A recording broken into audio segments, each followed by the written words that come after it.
Okay folks, here's a quick review of the G.I. Joe Cobra Commander figure that was produced by Hasbro as part of the G.I. Joe Pursuit of Cobra line of products. I picked this up on BigBadToyStore.com for $8.09. And this figure is also known as City Strike Cobra Commander. Now when I first got Cobra Commander out of the blister pack, I liked what I saw. I couldn't help but notice that this figure has a resemblance to how Cobra Commander looked in G.I. Joe Resolute. All joints on the figure work just fine out of the package. I also don't see any paint application errors. And Cobra Commander's cape is removable and is made of cloth. And I'll be honest, I prefer the use of cloth as opposed to plastic, as I just think it looks more natural. In order to remove the cape or put it on, you have to pop Cobra Commander's head off the ball joint it sits on. So what I'll do here is pause, zoom in, and give you a closer look as to what the figure looks like.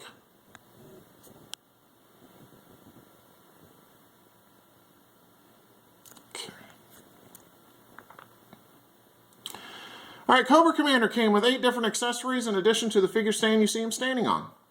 So let me pan down real quick and I'll show you what they are. First up, he came with Compound Z bomb making materials. There is a transparent case of Compound Z, what appears to be a canister of Compound Z, and a bomb timer. Next up, he came with this futuristic looking blaster.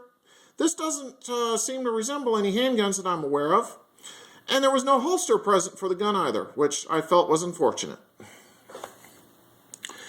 Next up, he came with a sword, a dagger, and a snake baton. The dagger has a nice looking Cobra handle on it, as you can see, but I do wish that Hasbro had seen fit to include sheaths for the bladed weapons, but they chose not to, which again I thought was unfortunate. I would have preferred to see the snake baton painted black instead of this off-yellow color.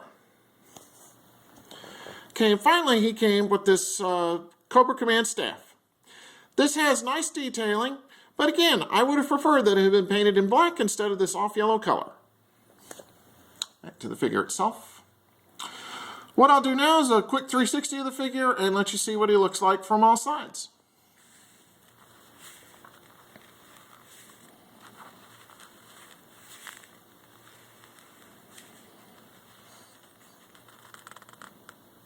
Okay. So overall, I like this Cobra Commander figure. He looks good and he has a nice sculpt and some nice looking accessories. The only complaint that I do have about this figure is that Hasbro chose not to include any sheaths for his bladed weapons or a holster for his blaster. But even so, I think this is a good Cobra Commander to have, and I think that it complements my G.I. Joe Retaliation Cobra Commander rather nicely on my shelf. So I'll go ahead and give this figure a great recommendation in spite of the lack of accessory storage options. Okay, so on that note, take care and stay tuned for my next review. Have a good one.